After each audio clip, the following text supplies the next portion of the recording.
दोस्तों, तनाव से बचने के लिए आप तनाव प्रबंधन की बात सुनते हैं। कोई भी मार्गदर्शक आपको सबसे पहले समय के प्रबंधन और तनाव के प्रबंधन की बात करता है। तमाम तरह की कार्यशालाएं चलती हैं और आप उसमें सहभागी भी बनते हैं, फिर भी तनाव दूर नहीं होता है। ये तनाव आपके लिए एक बड़ी मुसीबत लेकर के आता है। हम देखते हैं, सुनते हैं, अक्सर सुनने में आता है कि फला व्यक्ति ने आत्महत्या कर ली, फला व्यक्ति पागल हो गया, फला व्यक्ति पूरे परिवार के लिए एक कांटा बन गया या परिवार के लिए पूरी तरह से दुख का कारण बन गया। बड़े अभियान में लगा था, बड़े संकल्प के साथ बड़े कार्य की शुरुआत में लगा था, कर भी रहा था, बड़ी कोशिश कर रहा था, लेकिन अपने अभियान में सफल न हो पाने के कारण या अभियान की पूर्णता से पूर्व ही वह तनावग्रस्त हो गया, अवसादग्रस्त हो गया और उस अवसाद का उसके पास कोई इलाज न मिला या उसने अवसाद से बचने का कोई इलाज न ढूंढा या वह पूरी तरह से अंतर्मुखी होकर के अपने आप को सारी दुनिया से, सारे लोगों से इतना अकेला कर लिया कि उसकी समस्या लोगों तक पहुंची ही नहीं। वह अकेले में रहने लगा, एकांत प्रिय लगने लगा और एक दिन ऐसा घटा जो अशोभनीय था, जो अशोभनीय, अत्यधिक दुखदाई और पूरे परिवार के लिए, पूरे समाज के लिए एक बहुत बड़ा कुठाराघात। आखिर ये तनाव है क्या? इतने बड़े तनाव प्रबंधन की कक्षाओं को करने के बावजूद तनाव से मुक्ति नहीं मिलती। तनाव के लिए तमाम तरह की वैज्ञानिक उपलब्धियों के बावजूद तनाव से मुक्ति नहीं मिलती। आखिर ये तनाव है क्या? आखिर ये तनाव क्यों होता है? कौन है जो इस तनाव से मुक्त नहीं होना चाहता है? क्या तनाव से मुक्त नहीं हुआ जा सकता? हुआ जा सकता है, निश्चित ही। आज मैं इसी विषय पर बात करूंगा, थोड़े विस्तार में बात करूंगा। यद्यपि कि ये विषय इतना गंभीर है और इस पर बात करने के लिए इतनी ज़्यादा बातें हैं कि बहुत संक्षिप्त में तो बहुत बड़ी बातें नहीं की जा सकती, लेकिन सूत्रबद्ध तरीके से, सारगर्भित तरीके से मैं तनाव के कारणों और तनाव के निवारण की एक समुचित चर्चा करना चाहूँगा। दोस्तों, हम जानते हैं कि जब हम कोई कार्य शुरू करते हैं तो वह कैसे शुरू करते हैं ये हमें सोचना होगा। जरा याद करिए कि पहले के ऋषि मुनि जब किसी बड़े संकल्प की साधना करते थे तो क्या करते थे? बड़े अभियान की साधना करते थे तो क्या करते थे? अगर आप पौराणिक गाथाओं में रुचि रखते हैं तो आपको इस बात का ज्ञान होगा ही कि जब भगवान राम रावण पर विजय प्राप्त करने के लिए चले तो विजय का अभियान शुरू करने से पहले, युद्ध का अभियान शुरू करने से पहले उन्होंने पूजा की, प्रार्थना की। ऐसा क्यों? ऐसा इसलिए कि जब भी आप कोई कार्य शुरू करें, परीक्षा में सफलता का कार्य हो, व्यापार में उन्नति का कार्य हो, अपने लिए, पारिवारिक जीवन के लिए और सामाजिक जीवन के लिए प्रसन्नता का जीवन पाने का कार्य हो, जो कोई भी कार्य आप शुरू करते हैं, हर कार्य बड़ा होता है, हर कार्य में सिद्धि की आवश्यकता होती है, हर कार्य में सफलता की आकांक्षा होती है। तो जब आप मान लीजिए कि आप एक प्रतियोगी परीक्षा में भाग लेना चाहते हैं, आईएएस की परीक्षा देना चाहते हैं, या आप एक व्यापारी हैं और सर्वोत्तम उन्नति करना चाहते हैं, आप चाहते हैं कि एक उल्लेखनीय व्यापार जिससे कि आपकी चर्चा हो और आप सिरमौर कहे जाएं, ऐसे व्यापार का चयन करना चाहते हैं। तो जो भी कार्य आप करना चाहते हैं, क्या आपने संकल्प किया तो कार्य शुरू किया कि शुरू कर दिया तो संकल्प किया? यहीं पर अंतर स्थापित हो जाएगा। अगर आपने संकल्प किया और फिर उसके बाद कार्य शुरू किया तो एक अच्छा चरण आपने शुरू किया, एक अच्छी शुरुआत आपने की। लेकिन अगर आपने देखा कि आपका पड़ोसी या आपका मित्र या आपका कोई परिचित फला व्यापार करके बड़ी उन्नति कर लिया, चलिए हम भी वही व्यापार करते हैं, तब आपने गलत क्रम का चुनाव कर लिया। अगर आपने देखा, अगर आप प्रतियोगी हैं, प्रतियोगी परीक्षा के आकांक्षी हैं, तो आपने देखा कि आपके आसपास रहने वाला कोई मित्र, कोई रिश्तेदार या कोई परिचित फला परीक्षा में, आईएएस की परीक्षा में, पीसीएस की परीक्षा में सफलता प्राप्त कर लिया। आप में उत्तेजना आई और आपने भी संकल्प कर लिया कि अब मैं भी इस परीक्षा की तैयारी करूंगा, मैं भी डीएम बनूंगा और बड़ी उन्नति करूंगा। तब इस चीज को देख करके अगर आपने कार्य शुरू कर दिया, तो उसमें भी क्या आपने संकल्प किया? क्या आपका संकल्प शुद्ध था? क्या आपने शुद्ध संकल्प के साथ कार्य का प्रारंभ किया?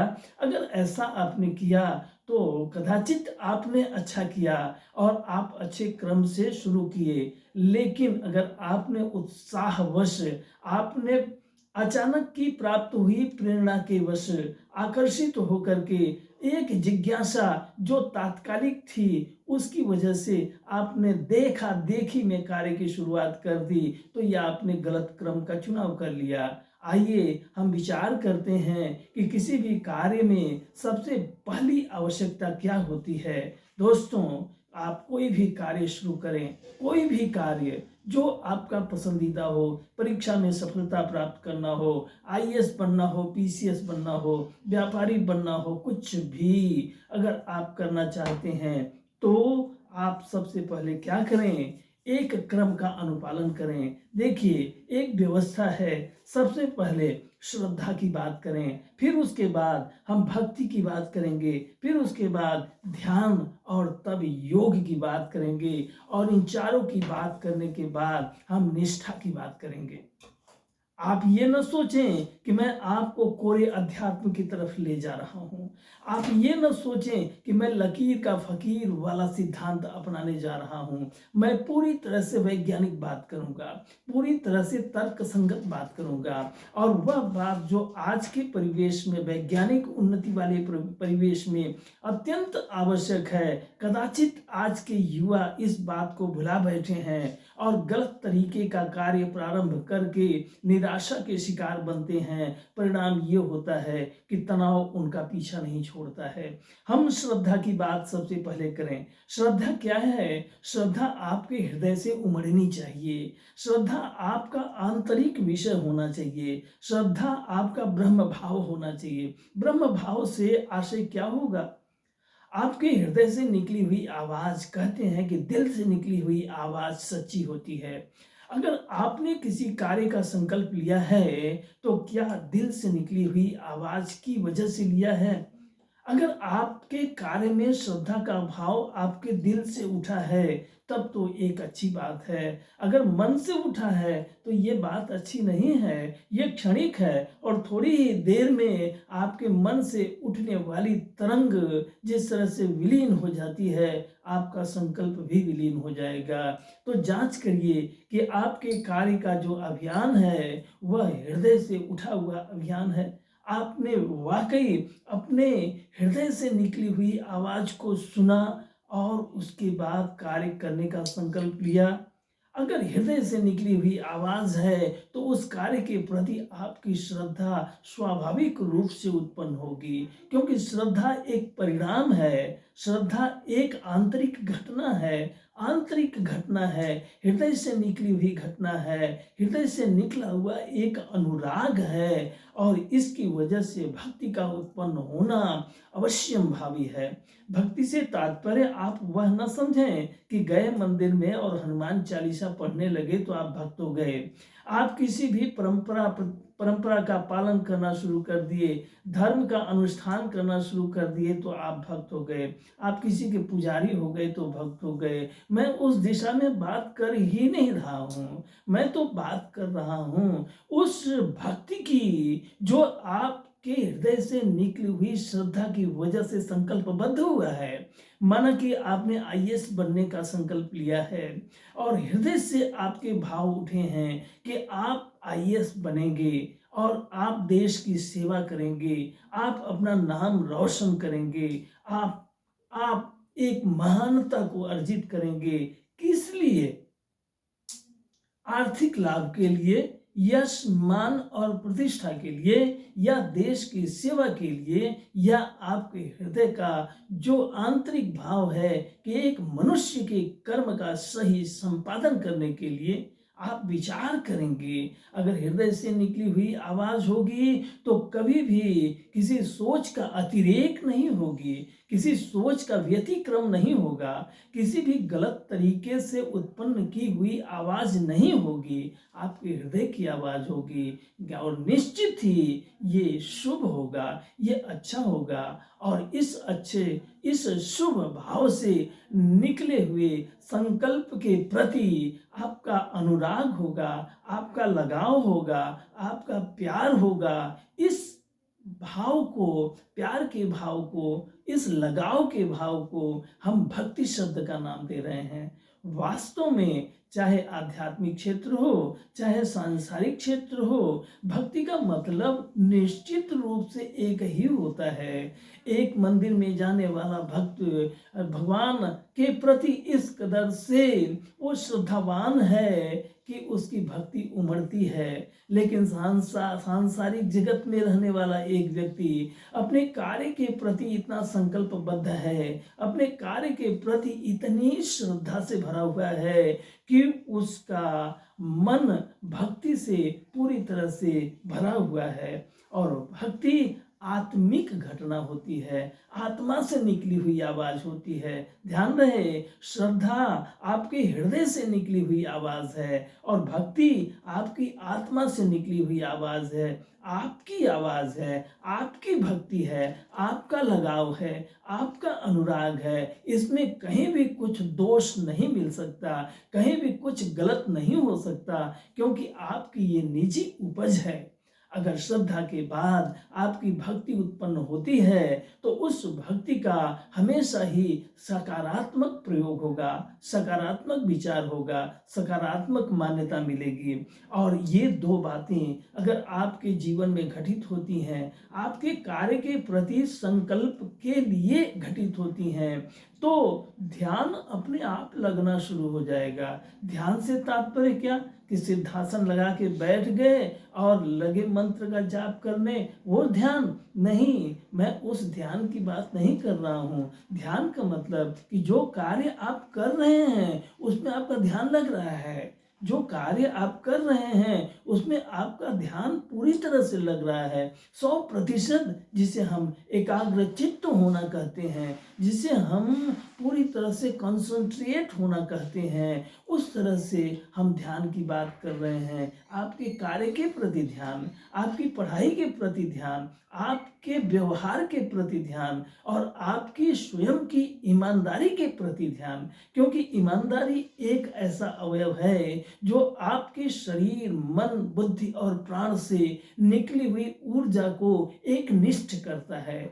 आप एक निष्ठ ऊर्जा का प्रयोग करते हैं, एकदम सेंट्रलाइज्ड ऊर्जा का प्रयोग करते हैं, केंद्रीभूत ऊर्जा का प्रयोग करते हैं। और जब ऊर्जा को केंद्रीभूत कर दिया जाए, जब ऊर्जा को कंसंट्रेट कर दिया जाए, तो आपको पता है कि कंसंट्रेटेड एनर्जी जब किसी ऑब्जेक्ट पर पड़ेगी तो वह निश्चित ही सफलता का कारण बनेगी। हम इस ध्यान की बात कर रहे हैं। तो श्रद्धा से भक्ति की उत्पत्ति होती है। श्रद्धा हृदय से निकली हुई आवाज है, भक्ति आत्मा से निकली हुई आवाज है, और ध्यान मानसिक है। जरा गौर करें, ध्यान मानसिक है। आपके मन में उठने वाले विचारों के तरंग इस कदर तूफान मचाते हैं कि आपका मन कहीं भी एकत्रित हो ही नहीं पाता है, आपका मन कहीं लग ही नहीं पाता है।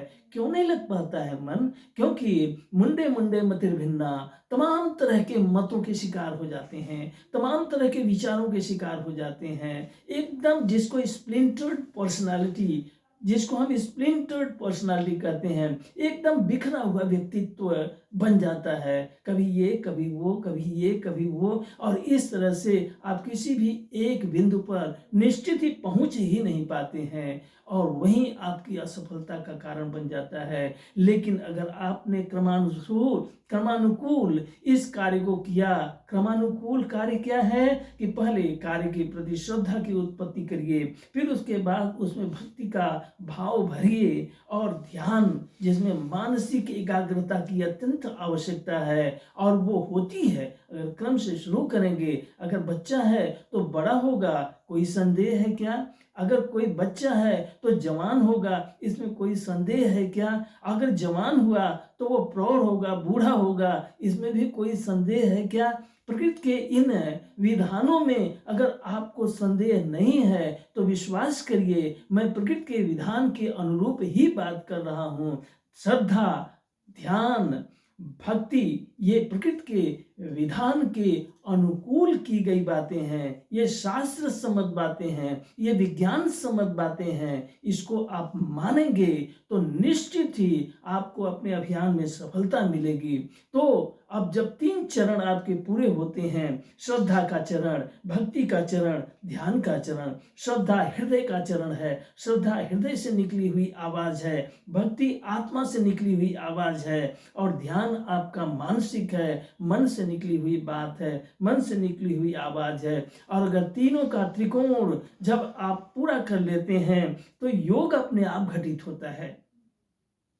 योग अपने आप घटित होता है। योग से आप भ्रमित न हो, मैं सिद्धासन लगाने या शीर्षासन लगाने की बात नहीं कर रहा हूँ। योग के तथा कथित अर्थ जो आज प्रायः युवाओं में दिल दिमाग में छाए रहते हैं, योग का मतलब वो नहीं। योग का मतलब कि यथानुकूल कार्य को करना, किस बात को किस बात से जोड़ना है, किस कार्य के बाद किस कार्य को करना है, किस योजना के बाद कौन सी योजना करनी है। जो इस तरह के विचारों में अनुकूलता, सोच में अनुकूलता, मानसिक एकाग्रता, ध्यानस्थ अवस्था, ये सारी चीजें योग के अनुरूप आती हैं। योग माने यथानुकूल कार्य का होना। योग का मतलब व्यवस्थित तरीके से कार्य का होना, जो करना है, जब करना है, जैसे करना है, इन सब का समायोजन योग है। क्या पढ़ना है, कैसे पढ़ना है, कब पढ़ना है, इन सब का समायोजन योग है। क्या सोचना है, कैसे सोचना है, कब सोचना है, क्यों सोचना है और क्या नहीं सोचना है, ये भी आज आवश्यक है कि क्या पढ़ने से कम महत्वपूर्ण नहीं है क्या नहीं पढ़ना। बहुत कूड़ा करकट इकट्ठा करने की आवश्यकता नहीं है। अगर योग का अनुशीलन करेंगे, योग का अनुसंधान करेंगे तो आपको सबसे बड़ा लाभ ये होगा कि आपको पता चलेगा कि जो आप करना चाहते हैं उस कार्य के क्रम में आपको क्या नहीं करना है, ये भी मालूम होगा। 4 बातें हुई, श्रद्धा की बात हुई, भक्ति की बात हुई, श्रद्धा हृदय की बात, भक्ति आत्मा की बात, ध्यान मन की बात और योग शरीर की बात। इस तरह से हम चारों को एकजुट करते हैं और इन चारों को एकजुट करने में दोस्तों याद रखिए एक बड़े तत्व की जरूरत है और वो है निष्ठा। निष्ठा, जो निष्ठावान होता है वही सफलता को प्राप्त करता है। लेकिन निष्ठा का मतलब समझना बड़ा जरूरी है। बहुत सुना गया शब्द है, अक्सर लोग निष्ठा की बात करते हैं, फिर भी निष्ठा का अर्थ सही रूप से आप जानते हैं, इसमें संदेह हो सकता है कि आप जानते हो, फिर भी बताना मेरा धर्म है। मैं बताना चाहूँगा वास्तव में निष्ठा का अर्थ क्या है। निष्ठा का मतलब कि आप जानते हैं कि जो कार्य आप करना चाह रहे हैं वो बड़ा कठिन है, इस कार्य में बड़ी असफलताएं मिलेंगी, इस कार्य में तमाम निराशाओं के दौर से आपको गुजरना पड़ेगा, ये कार्य ही इतना कठिन है। आईएएस बनना कोई बाएं हाथ का खेल थोड़ी है, ये दाल चावल खाने के बराबर थोड़ी है कि आज संकल्प लिया सुबह बनाया और शाम को खा लिया। नहीं, आईएएस बनना अत्यधिक कठिन कार्य है। अगर आप व्यापार में सिरमौर बनना चाहते हैं, देश का तो छोड़िए, अगर आप अपने शहर में ही पहले नंबर के व्यापारी बनना चाहते हैं तो कोई खिलवाड़ है? आपसे बड़े बड़े योद्धा आपके पहले से ही युद्ध में लगे हुए हैं, अभियान में लगे हुए हैं, और उस अभियान में लगे हुए योद्धाओं को पराजित करके आप नंबर 1 हो जाएंगे? ये कोई आसान बात है क्या? तो जानिए कि जो कार्य आप करने जा रहे हैं उसमें बड़ी कठिनाइयां हैं, उसमें बड़ी दुरूहताएं हैं, असफलताओं से गले लगना पड़ेगा। समय साध्य है, एक दिन में होने वाला नहीं है, इसमें बहुत समय लग सकता है, इसमें हारना पड़ सकता है, बार बार गिरना पड़ सकता है, बार बार पराजित होना पड़ सकता है, और बार बार आपका मन करेगा कि छोड़ो हटाओ, क्या इसमें बार बार हारते हैं, पराजित होते हैं। तो इन सब बातों को सोच करके, कठिनता को, दुरूहता को, असफलता को, कि ये तो होना ही है, इस अभियान में ये तो होना ही है, इसके बावजूद अगर अपने अभियान से आप लगे रहते हैं तो उस लगे रहने के भाव को निष्ठा कहते हैं। कोई डिगाए आप डिगेंगे नहीं, कोई हटाए आप हटेंगे नहीं, कोई निराश करे आप निराश नहीं होंगे, आप हतोत्साहित नहीं होंगे, आप में निराशा का भाव जन्म नहीं लेगा, और इस तरह से आप संकल्पबद्ध होते हैं तो आप निष्ठावान होते हैं। और जो इस तरह से निष्ठा को बनाता है, निष्ठा को बनाए रखता है और निष्ठा का इस्तेमाल करता है, वह निश्चित ही जीतता है। बार बार हारेंगे फिर भी जीतने का संकल्प एकदम से मजबूत है तो वह कितनी बार हारेगा। आपने थॉमस अल्वा एडिसन का नाम सुना है, आप जानते हैं कि वो कितनी असफलता के बाद सफलता पाए। कोई भी वैज्ञानिक एक दो प्रयास में बड़ी बड़ी उपलब्धियां अर्जित नहीं कर लेता। कोई भी व्यापारी एक दो साल के अभियान में देश का नंबर 1 व्यापारी नहीं बन जाता।